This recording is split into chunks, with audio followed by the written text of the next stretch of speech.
بسم اللہ الرحمن الرحیم اللہم صلی علی محمد وعلی آل محمد۔ السلام علیکم ورحمۃ اللہ۔ آج ہم بات کریں گے کہ قرآن حکیم میں 5 وقت کی نماز کا کہاں ذکر آیا ہے۔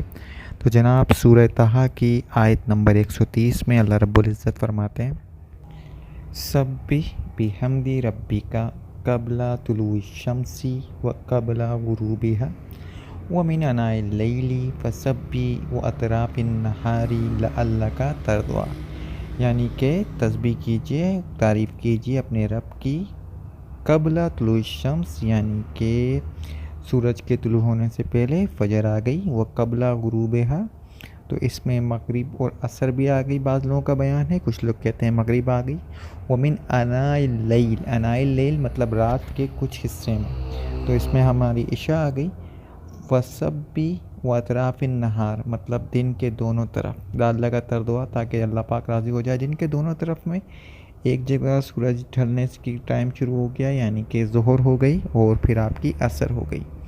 تو جناب یہ آج کا میسج تھا۔ السلام علیکم ورحمۃ اللہ۔